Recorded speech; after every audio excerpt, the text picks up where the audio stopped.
Welcome to the News Hour. President Trump's nearly $1.8 billion so-called anti-weaponization fund just hit a setback today. The Justice Department says it will comply with a court order temporarily blocking payments from the program, money that could have gone to January 6th defendants and other Trump supporters. Beyond that, some Republicans on Capitol Hill expressed concerns about the fund and how the money would be handed out. Our White House correspondent Liz Landers is here to explain what we know. So, Liz, what exactly has the Trump administration decided to do? What does this pause effectively mean? So there's a lot here that we still don't know, I will add that. But last week, a judge here in Virginia said that there needed to be a pause for about 2 weeks until June 12th before they could disperse any money from that fund. In addition to that, another judge in Miami said that they wanted to re-look and re-examine the IRS settlement, which was what precipitated all this when the president settled with the IRS. The Department of Justice says today that they strongly disagree with that ruling from the judge in Virginia, but they will abide by it. But that's only for 2 weeks. So I asked the White House, is this temporarily paused or is this final? And will the fund no longer exist?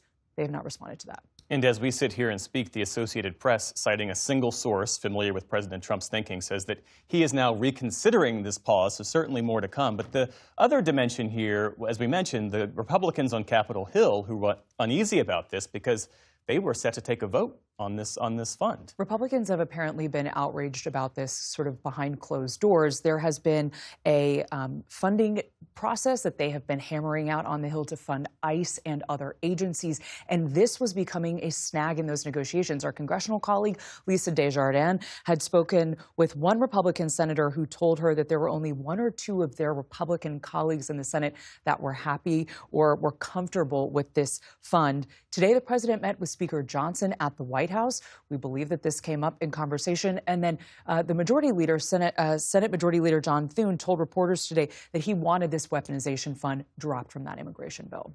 And this fund is part of a larger effort to rewrite what actually happened on January 6th. I know as part of your reporting, you've been speaking to people on both sides of that debate. What are they saying? I spoke last week with D.C.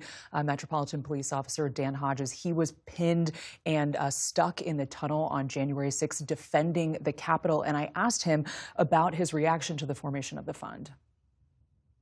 Why should the government try to pay these people that attacked it? Why would we try to pay the people who tried to stop the peaceful transfer of power? If these people were given money, then it would empower them, give them the resources, and make them feel like they're untouchable to carry out their threats and any potential further violence. I also spoke with Brandon Fellows. He was convicted for his participation in January 6th. He wants up to $30 million from the federal government from this fund. And although he has not been convicted of abusing cops or beating up cops on that day, I asked him, what about the people who did? Do they deserve to get money from this fund? He thinks most should.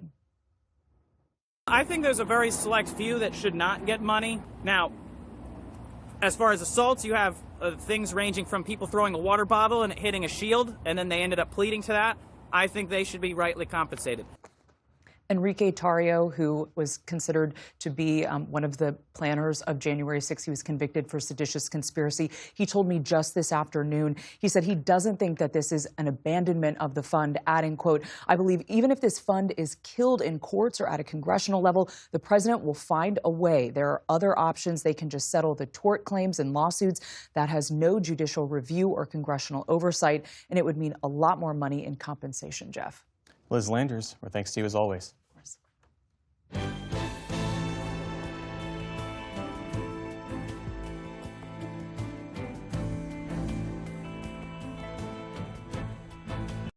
Support journalism you trust. Support PBS News. Donate now, or even better, start a monthly contribution today.